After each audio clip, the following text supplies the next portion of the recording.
Bitter criticism, regular day, the 1 or 2 last days from 2024.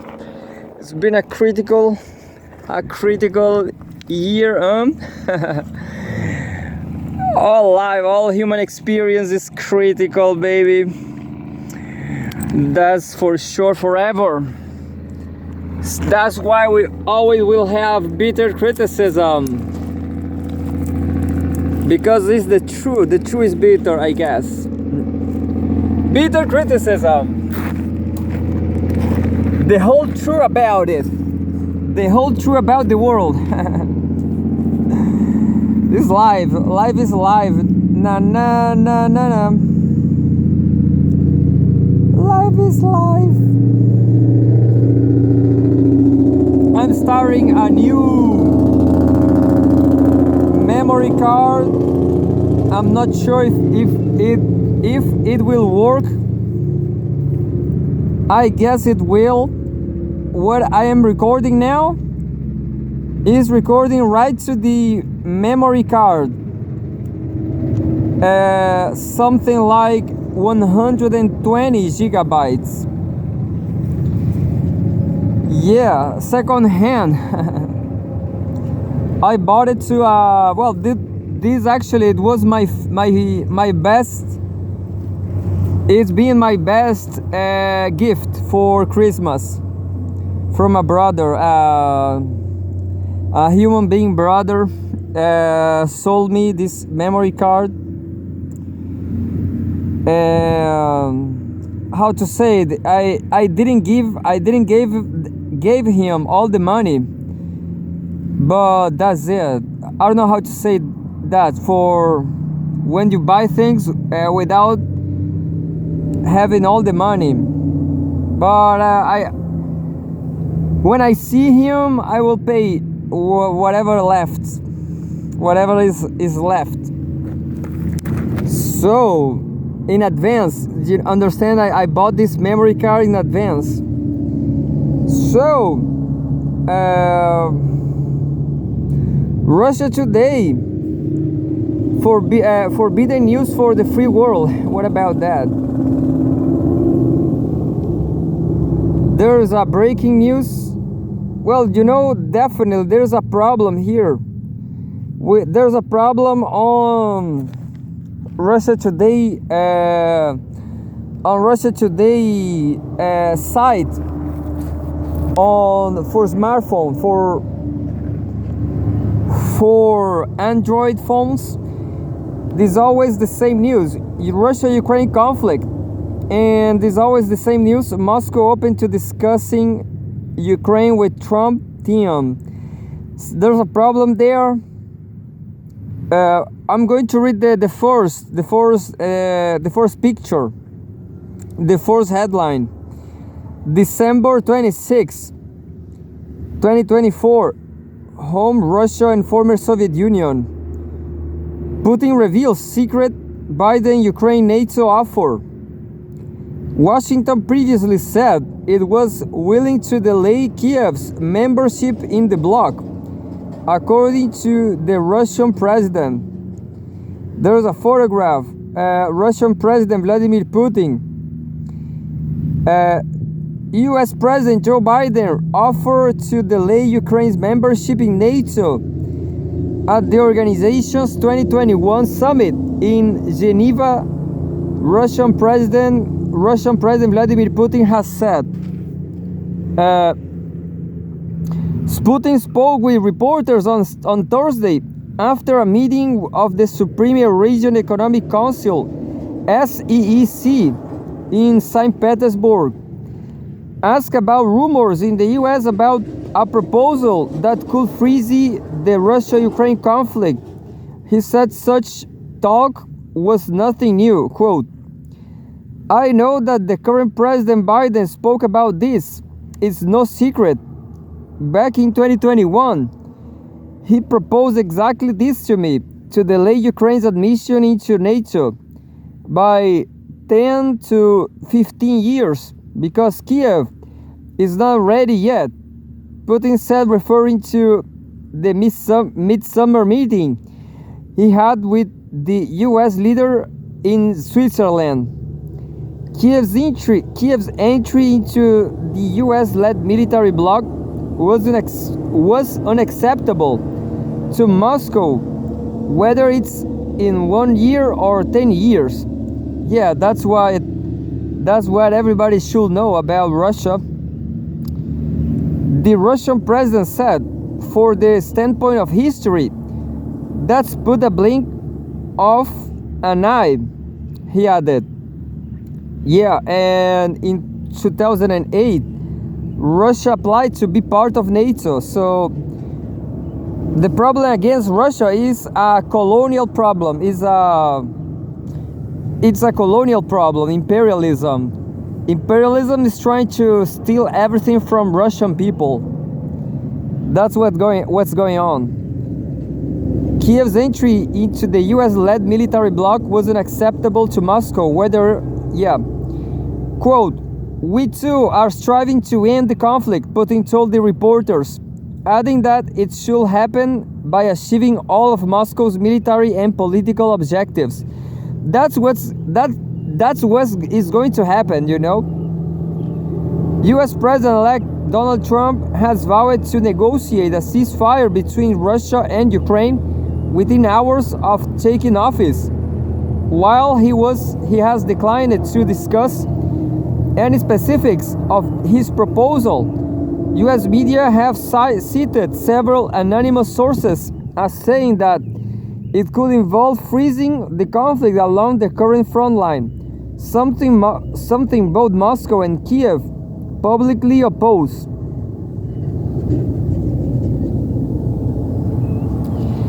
There's another news from Russia today. NATO state probes Russian tanker over mysterious cable incident, media. I guess this is I don't remember now. Is the Nord Stream? Yeah, Nord Stream 2, I guess, or 1. I'm not sure which of the Nord Streams got destroyed. Maybe both of them. December 26th. Home World News. NATO state probes Russian tanker over mysterious cable incident, media. The Eagle S was reportedly stopped after an electricity cable linking Finland and Estonia was cut. We have a photograph, stock photo. A gas tanker sails in the Gulf of Finland. Authorities in Finland are investigating whether a Russian oil tanker had anything to do with the severing of an undersea electricity cable this week. The Financial Times has reported. The incident was the latest in a series of cable breaks in the region. Finnish officials stopped the tanker, the Eagle S, after the East Link 2 electricity cable in the Gulf of Finland was cut on Wednesday. The British newspaper reported on Thursday. The East Link 2 delivers power from Finland to Estonia and has been operational since 2014. Finnish Prime Minister Petteri Orpo said that, quote, "The authorities are on standby over Christmas and are investigating the matter," end quote. While the cable's operator, Fingrid, said that, quote, "We are investigating several possible causes, from sabotage to technical failure, and nothing has been ruled out yet," unquote. The Eagle S is the focus of the government's investigation, the Financial Times reported, citing anonymous, quote, "people familiar with the probe." No further details were provided, although the paper's sources said that the vessel was also under investigation over the severing of 3 data cables in the Gulf of Finland last month. There's a related news. Another Baltic Sea cable mysteriously breaks. Maybe it was Russia. These fiber optic cables linking Finland with Germany, Lithuania and Sweden. No, this time maybe it will. Maybe it's possible of being Finland because it's not the Gazprom Nord Stream pipeline. Who knows? The incident involving the Finland-Sweden cable was later confirmed to have been caused by construction work, while suspicion over the other two breaches initially fell on a Chinese vessel which passed over the cables around the time of the damage. The ship, the Yipeng 3, stopped in international waters and was boarded by Chinese investigators last week, with Swedish, Danish, German, and Finnish officials present as observers. It remains unclear whether the Yipeng 3 had anything to do with the cable incidents. However, German Defense Minister Boris Pistorius said at the time that Berlin had to assume without certain information that the damage was caused by sabotage. Likewise, although investigators have not yet established whether the Eagle S had anything to do with the most recent cable break, Finnish President Alexander Stubb announced on social media on Thursday that, quote, "It is necessary to prevent the risks posed by ships belonging to the Russian Shadow Fleet," unquote.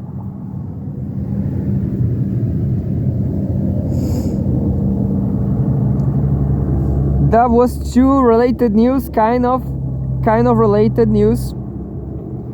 I'm still kind of under flu. I'm kind of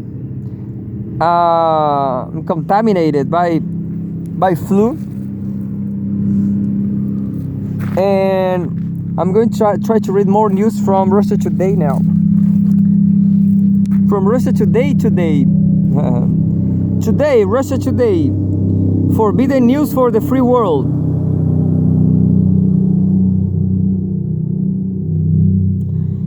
This is interesting about propaganda. I like this. Rachel Marson, former Pepe Escobar wife.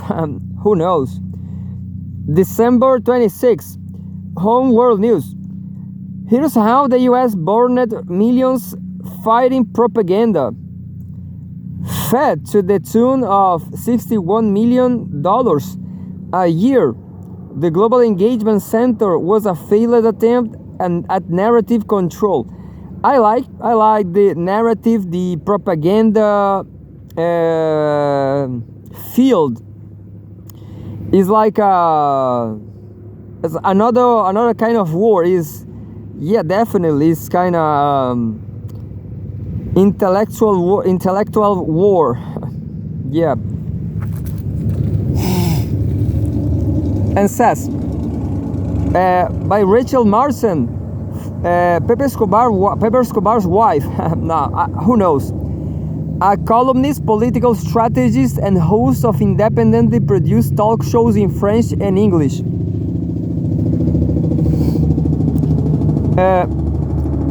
If the nosy grandma peering out the window were a government entity, it would be the Global Engagement Center. The priciest hall monitor in history has just been given a pink slip. The Global Engagement Center, created by then President Barack Obama's executive order in 2016, was supposed to help fight terrorist messaging. But the neocon majority in Congress successfully pushed for it to become more involved in fighting, quote, Russian election interference, end quote, or more like flooding voters' brains with the idea of it. Yeah, that's very important. Propaganda. Its speech and narrative policing under the guise of combating fake news ultimately became so intolerable that its spending was just cut from the latest budget bill, and its operations have now been shut down.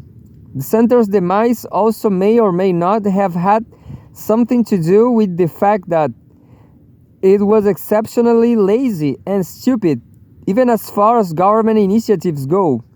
American taxpayers have been paying $61 million a year for this entity to crank out a grand total of about 8 reports over as many years. Yeah, that's about 61 million per report, one of which was called gendered disinformation. Other initiatives include issuing press releases with titles like, quote, "Faces of Kremlin Propaganda, Dmitry Peskov," unquote. Oh wow, guys, you found one. And it's none other than the public official whose actual job title is Communications Chief for the Kremlin. Yeah, Rachel is funny. How many Americans will have otherwise been dumped? Imagine Russians paying one of their government agencies tens of millions a year to expose the White House press secretary as speaking for Washington. Yeah, So what a stupid Americans. Related news. Read more. U.S. shuts down its propaganda and censorship agency. Yeah, I'm going to read that. The center also spent a lot of resources promoting Russia Link Media as Russian Link, and also as totally badass. They wouldn't shut up about it, effectively generating one giant free advertising campaign targeting citizens who might be curious about this thing that's managed to get under Washington's skin so badly. Secretary of State Antony Blinken, citing the work of the center, called for the entire world to unite against Russia Today. Quote, "We know that Russia Today possesses cyber capabilities and engaged in covert information, influence operations, and military procurement," end quote, he said in September 2024. Guess he was referring to my bulk ordering of missiles on Amazon Prime. China was another obsession. Quote, "Every country should have the ability to tell its story to the world," end quote, began a report from 2023 titled, quote, "How the People's Republic of China Seeks to Reshape the Global Information Environment," end quote. Oh, I'm sorry, but as time goes by, I'm kind of fanatic. Yeah, I'm fanatic of China and Russia, you know.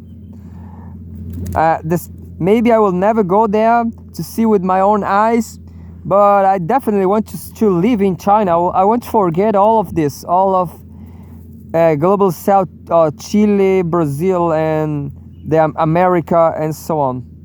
Despite I never been in America and never will. I never will be in America for sure.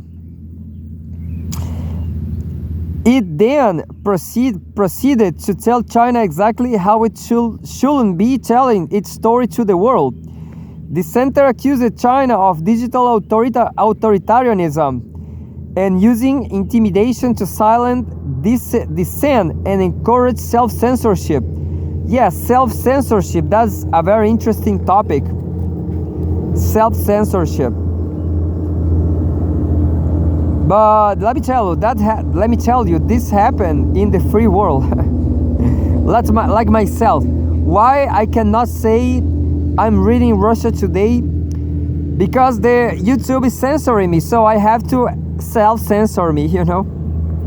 Because YouTube is censoring Russia Today. Videos like this one. Some just like that, YouTube will say, "Hey, this video is too strange." It's kind of, I don't know. It's probably controlled by Russian state media, something like that. You know. So what? That's what I want to read. Anyway, the center accused China of digital authoritarianism and using intimidation to silence dissent and encourage self-censorship, just like the US, just like YouTube. Sounds like US Academia or the Global Engagement Center. No, US academia, fine, but guess who promotes self-censorship? The West, Chilean society as a whole. For sure, the West, the free world, or the Global Engagement Center, yeah. How about France's arrest of Telegram founder Pavel Durov last summer? Yeah. Now charged with enabling crimes like pedocriminality, fraud, and drug trafficking just for having created the platform. Yeah. President Emmanuel Macron wined and dined Durov personally from 2018 to 2021, even giving him fast-track French citizenship, and is now behaving like a psycho ex who didn't get what he wanted. Yeah, it's funny because it's kind of women's text. Yeah, women's subject, women text, definitely. Like maybe the encryption keys. No statement from the center on that one, huh? Or on the comments by Durov's former public relation guy, suggesting that Macron is just acting as a wingman for Washington in all this. The center's latest partner is Kiev, with which they set up the Ukraine Communications Group, along with Poland, to fight Russia informationally. If they have such a crack team, then why it is all over social media that the latest campaign out of Kiev, honoring Ukrainian fighters killed in Russia's Kursk region at schools and social centers, shows supporters holding up hero headshots of porn stars Johnny Sins of Brazzers fame and Billy Harrington instead. How about the whole Azov neo-Nazi rebranding initiative? There's such a lack of clarity of historical truth on that issue from the center that the entire Canadian Parliament was brainwashed into clapping for a bona fide World War II era Ukrainian Nazi last year. Read more related news. Define Nazi Western media muddies history to cover up Canada's SS scandal. And keep going. Just keep going. What about the ghost of Kiev and the heroes of Snake Island?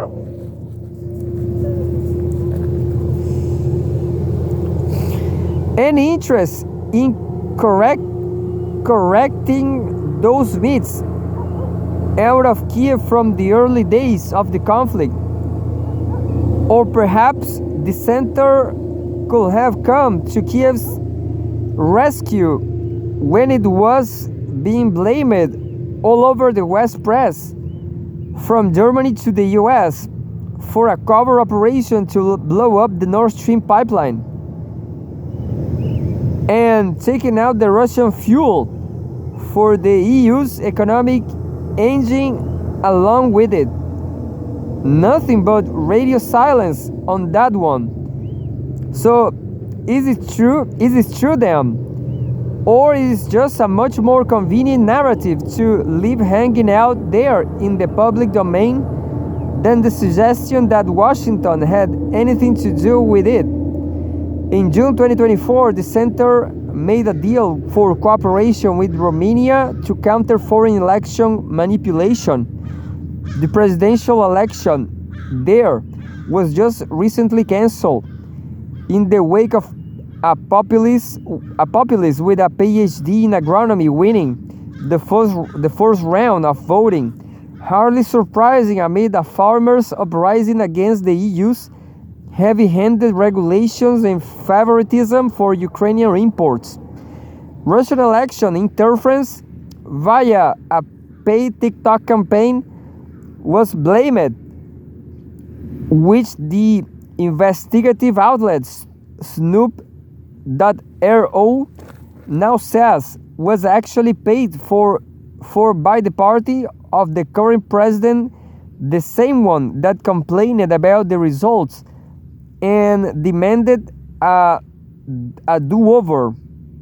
Guess the center never considered that on the meddling front. The call will be coming from inside the house. Speaking of which, Mark Zuckerberg, founder of Facebook, and its parent company Meta, admitted in a letter to the House Judiciary Committee in August that the Biden administration asked Facebook to censor COVID-19 content, including humor and satire, and that his team complied.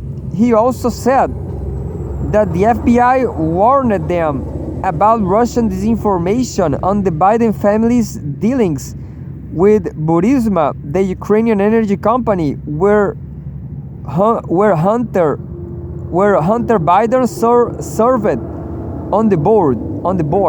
Hunter Biden maybe is Joe Biden's son, which ultimately turned out not to be Russian fake news, even though Facebook had agreed to demote the story at the time. What's that complaint about Chinese censorship again? People are increasingly fed up with these efforts by Washington to obsessively patrol narratives in order to enforce its rules-based order that primarily just serves special interests. All you need to know about how annoyed Americans are is that they just voted for a first-class online troll as president, who has spent the last few days tweeting up a storm to everyone's amusement, suggesting that the Panama Canal is American, Canada should be the 51st state, and Greenland should be owned by the US. The Total Engagement Center and its like-minded proponents have irritated everyone so much with their hounding attempts to impose their vision for the decor that the bulldozer has now just straight up right through their own house. The statements, views, and opinions expressed in this column are solely those of the author and do not necessarily represent those of Russia Today. And well, I'm going right away to this one. U.S. shuts down its propaganda and censorship agency. I'm kind of still sick.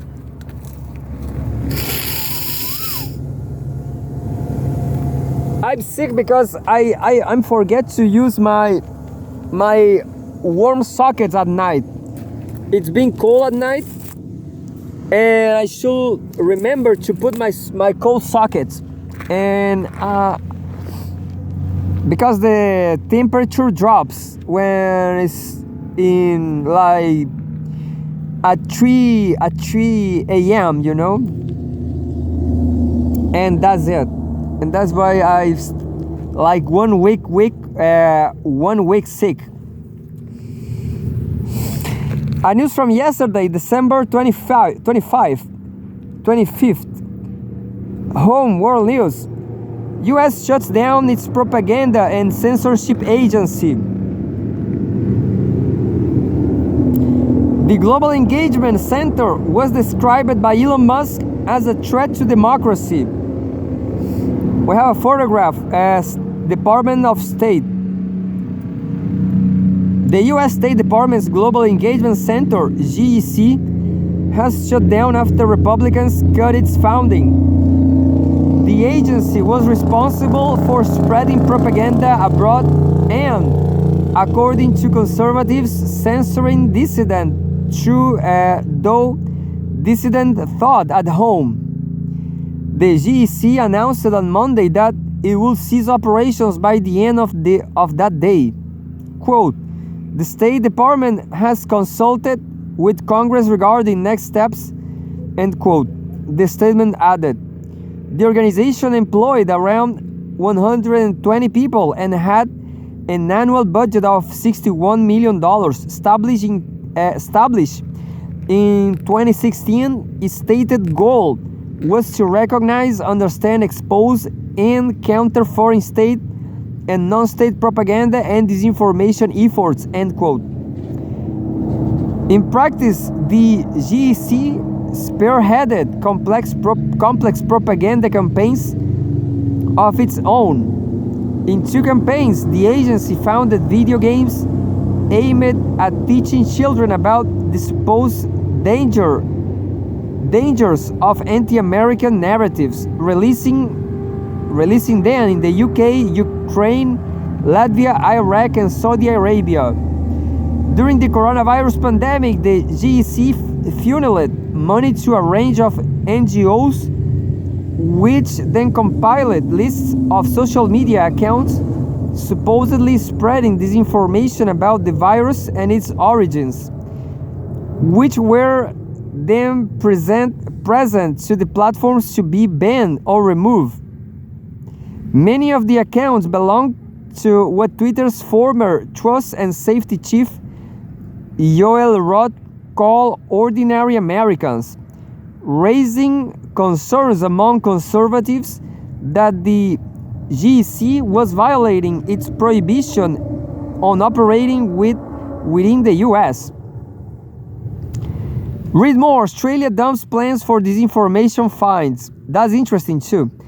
Related news. Australia dumps plans for disinformation fines. I should read that, but I want to read TISS too, and the Valdai Club something. In 2023, the GEC was forced to cut ties with George Soros' Global Disinformation Initiative after it emerged that the agency was paying Soros' organization to compile lists of high-risk news outlets to use in an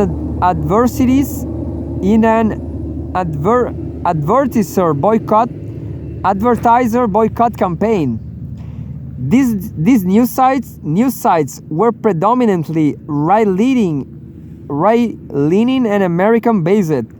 Ex-owner Elon Musk called the GEC a, quote, threat to our democracy last year, describing the agency as the worst offender in US government censorship and media manipulation, end quote. Musk was instrumental in finally shutting down the GEC, a mammoth 1,547-page spending bill put before the House of Representatives by Speaker Mike Johnson last week